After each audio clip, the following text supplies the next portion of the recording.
Subscribe to my YouTube channel for more heart-touching stories like this one. The snow was falling hard that night, thick flakes drifting down like pieces of a shattered dream. People rushed past, wrapped in their warm coats, huddled in their scarves, barely sparing a glance at the girl curled up at the corner of the sidewalk. Her hands were red, her lips turning pale, and her coat, if you could even call it that, was no match for the biting winter air. She was shivering, alone, and forgotten. Her name was Xiaoxi. She'd once had a home, a family, a future, but all of that had been taken from her in a single cruel twist of fate. Her stepmother threw her out after her father passed away, claiming that Xiaoxi was just a burden, an unwanted reminder of the past. With nowhere to go and no one to turn to, Xiaoxi wandered the streets, too proud to beg, too soft-hearted to steal. And now she was here, freezing, weak, and close to giving up. But just as her eyes fluttered closed, as if she were slipping into a sleep she might never wake from, a black luxury car pulled up beside her.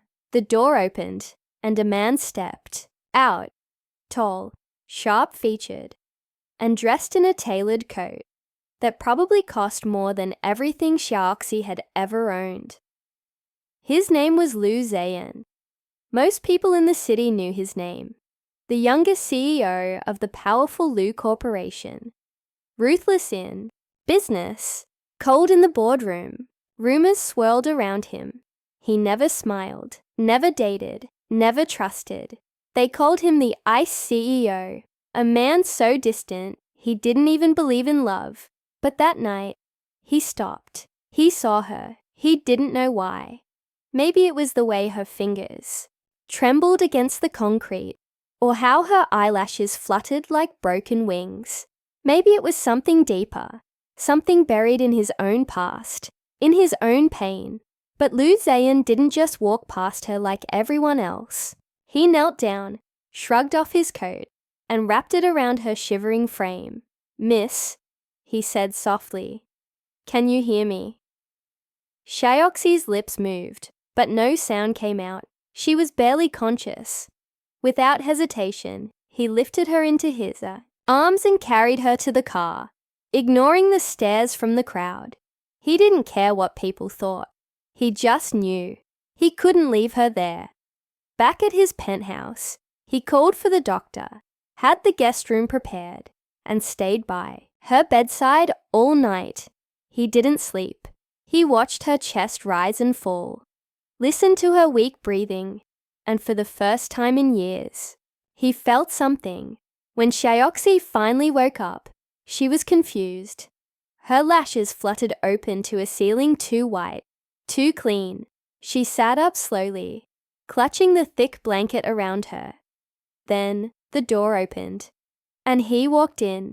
"You're awake," Lu Zheyan said, his voice calm, but something in his eyes softened when he looked at her. She flinched, unsure of what to expect. "Don't be scared," he added. "You were freezing outside. I brought you here." She opened her mouth to thank him, but the words caught in her throat. Tears welled up instead. For days, she stayed. He didn't ask her questions she didn't want to answer. He didn't push her to explain where she came from or why she was out there in the snow. Instead, he made sure she was warm, fed, and safe. He gave her space, and somehow that made her want to trust him. But trust didn't come easy for Xiaoxi. Her stepmother had once been kind too, until the moment she saw Xiaoxi as a threat. And now, a man like Lu Zheyan, powerful and rich, was treating her like she mattered. It didn't make sense, and yet something about him felt real. Lu Zheyan, on the other hand, was confused by himself. He'd never let a woman stay in his house before, never once shared his space, his time, or his emotions. But with Xiaoxi, something shifted. He found himself watching over her meals, remembering how she liked her tea. even noticing the small smile she tried to hide when she looked at the view from the balcony. She was different. She wasn't like the women who chased after his name or wealth. She didn't even know who he was, and he liked that. But just as Xiaoxi was starting to believe that maybe, just maybe, she had found a bit of peace, the past came knocking again. A woman appeared at Lu Zhayan's office building. Her makeup was flawless, her heels expensive, and her words were laced with poison. "You're keeping a homeless girl in your home, Zhayan," she sneered. "What will the board say?" He didn't answer. But Xiaoxi, overhearing it all from the hallway, felt something in her chest tighten. Maybe she didn't belong here after all. Maybe this was all a mistake. She made up her mind that night. When the clock struck midnight, she quietly packed the few clothes she'd been given and slipped out of the apartment. She thought she was doing him a favor. But what she didn't know was that Lu Zhayan had just returned home early, and he found her note, one line, "Thank you for everything." And just like that, the man who never chased after anyone was running through the snow, looking for the girl who didn't know she had already become the center of his world. Will he find her before it's too late? Or will Xiaoxi disappear again, thinking she was never good enough for the man who once saved her life? The snow hadn't stopped. It fell quietly through the city like a soft curse, making the roads slippery, the air colder, and the world feel lonelier. Lu Zhayan drove through the streets like a man possessed. His hands gripped the steering wheel tightly, eyes scanning every alley, every bus stop, every dimly lit sidewalk. He had no idea where she could have gone, no address, no number, but in his heart, he just knew. If he didn't find her soon, she might disappear forever. He never thought her leaving would affect him like this. But the moment he saw her empty room, that folded blanket, and her tiny note that simply said, "Thank you," something inside him cracked. She didn't even ask for help. She just left. Like she never mattered. But she did matter, more than she would ever realize. Meanwhile, Xiaoxi was sitting quietly in the waiting area of an old half-abandoned shelter. The warmth inside barely fought against the chill that clung to her clothes. She'd given the coat he lent her to a shivering child earlier that evening. It felt wrong to keep something so valuable when others needed it more. She looked down at her hands. They were dry and scratched again, back to how they were before him. But what hurt more wasn't the cold. It was the ache in her chest. She missed the quiet kindness in his eyes, the way he always left the kitchen light on for her, how he listened without judging. She missed the home he gave her, if only for a little while. But she didn't belong in his world. She was a girl with no name, no money, no future. And he was Lu Zhayan, CEO of an empire. The media would have torn her apart. The company board would never accept her. She thought she was protecting him by leaving, but she had no idea how wrong she was. Back at Lu Corporation, chaos was stirring. His absence was noticed, especially by those who were always waiting for him to slip. One board member in particular, Zhang Meilin, saw an opportunity. Cold, ambitious, and calculating, she had been eyeing the CEO position for years, with rumors swirling about Zhayan keeping a mystery woman in his home. She didn't hesitate to leak the story to a tabloid. Within hours, the news was everywhere. CEO Lu Zhayan, involved with unknown girl, business risks ahead. Zhayan saw the headline the next morning. His jaw tightened. Not because of the gossip, it was expected, but because he knew Xiaoxi would read it, and it would break her. He was right. Xiaoxi saw the article taped to a cafe window. Her photo, blurry but unmistakably her, was beneath a harsh headline that called her everything from a gold digger to a threat to the Lu Corporation. She felt her knees buckle. The words stung, not because they were true, but because they weren't. Ted-Bai never wanted anything from him. She only wanted a chance to breathe. That same day, Liu Zayan called an emergency meeting. He stood at the head of the long glass table, surrounded by board members, reporters, and company lawyers. "This is personal," he said, his voice calm but dangerous. "You think attacking her weakens me. You're wrong. Attacking her shows your weakness." "She's no one, Mr. Liu," Malin said with a smirk. "She doesn't come from any background. We don't know where she's from or what she wants. She's my wife." He interrupted. The room went dead silent. He let the words settle. "I married her privately 2 days ago. She saved me from my own silence, from living like a machine. And if any of you have a problem with that, submit your resignation letters now." Nobody moved. Outside the company walls, Xiaoxi didn't know what he'd said. She just kept walking. She hadn't eaten in a day. Her phone, an old one Zayan had given her, was dead. She didn't even have money for a train ticket. But someone had been watching her from the very beginning. Xu Wenqi, Zayan's ex-fiancé, had never let go of the past. She and Liu Zayan were once set to marry, purely for business. But when he called it off 3 years ago, it humiliated her powerful family. And now that she saw Xiaoxi in the picture, she couldn't bear it. So she tracked her down. That night, Xiaoxi found herself cornered in a narrow alley behind a rundown supermarket. Wenqi stood in front of her in designer boots, flanked by 2 men. "You thought you could just take him away?" she sneered. "You? A nobody off the streets." "I never took anything," Xiaoxi said, trying to stay calm. "I left. Then stay gone." The men stepped forward, and Xiaoxi backed into the wall, shaking. But before anything could happen, another voice thundered through the alley. "Touch her, and I swear you'll regret it. Liu Zayan." He didn't even hesitate. He stormed forward, shoved the men aside, and pulled Xiaoxi behind him like a shield. "Wenqi, you've lost whatever respect I had left for you." "Zayan," she started, but he cut her off. "You think you're strong because you come from money. Real strength is standing alone and still being kind. She did that. She is stronger than you'll ever be." Wenqi glared at him, then turned and left without another word.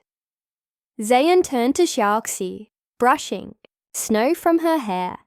"You didn't tell me you were hurting this much." "I didn't want to ruin your life," she whispered. "You are my life," he said. "And I won't let anyone ruin you." Tears slid down her cheeks.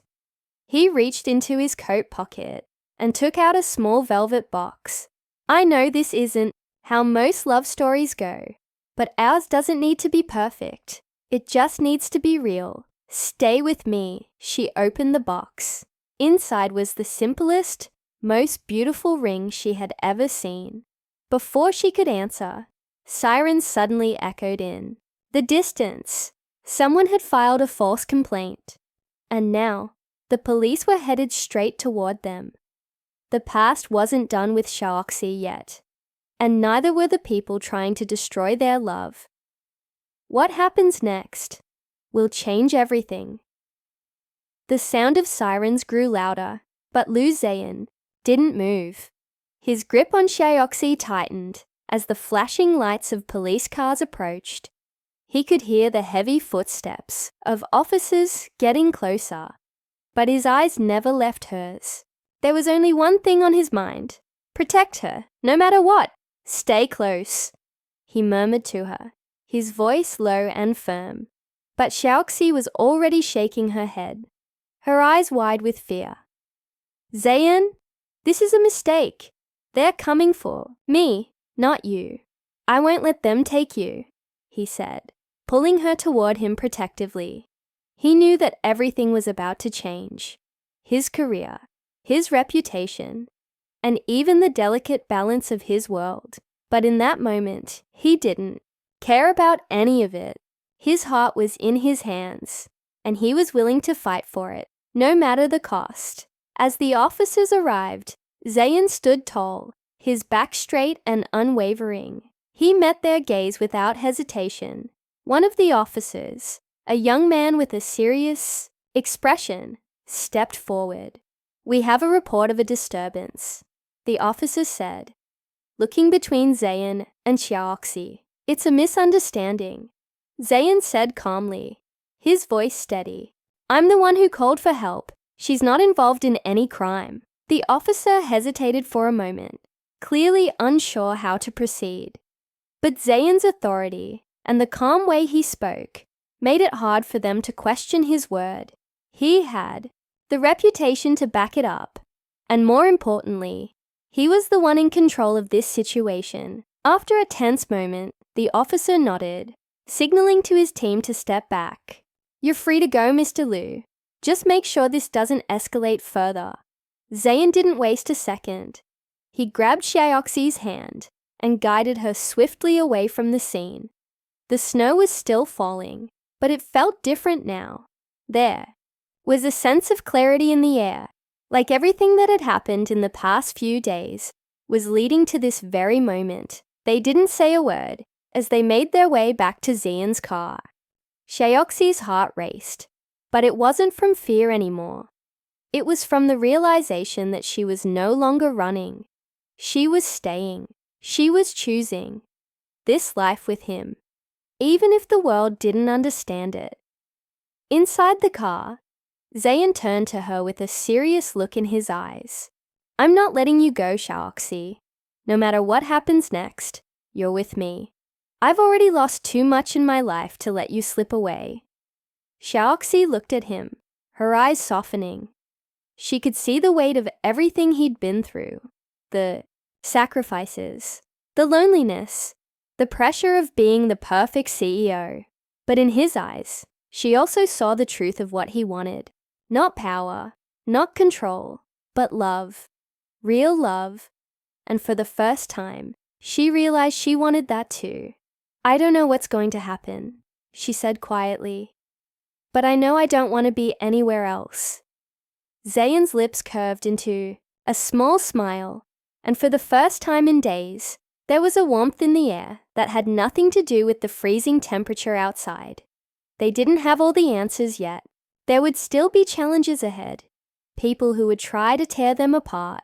But in that moment, with the snow falling gently around them, and the city buzzing just beyond their windows, it felt like they could face anything together. The next day, the media erupted with even more headlines about their relationship. Some supportive, some mocking, but all filled with the intensity of a public obsession. But none of that mattered to Xiaoxi anymore. She had something much more valuable than the approval of others. She had Zayn, the man who had fought for her when the world would have let her freeze. It wasn't a fairy tale. There were no perfect endings, no guarantees of happiness. But what they had was real. A love that had survived cold streets, false accusations, and the weight of their own fears. It was imperfect, yes, but it was theirs, and that, in the end, was all that mattered. As the weeks went by, things began to settle. The controversy surrounding their relationship slowly faded as new headlines took the spotlight. Zayn and Xiaoxi continued to navigate the world of business and personal growth, but they did it together. The challenges they faced only brought them closer, and each victory felt sweeter because it was shared. Xiaoxi became more than just a symbol of a rags to riches story. She became a woman of strength and grace, learning to stand by her man, not just as a wife, but as a partner. She wasn't the girl who had been abandoned in the snow anymore. She was the woman who had chosen love, who had chosen to live her truth, no matter how complicated it seemed. And for Zayn, he had found more than a wife.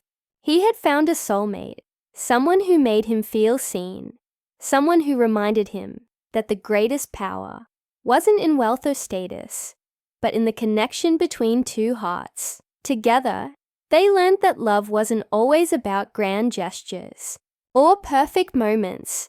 It was about showing up, even when the world was against you, and choosing each other every single day. The story of how a poor girl was saved by a CEO wasn't just about fortune or rescue. It was about two people finding each other in the most unexpected of circumstances and learning to build a life that was theirs. And that was the greatest love story of all.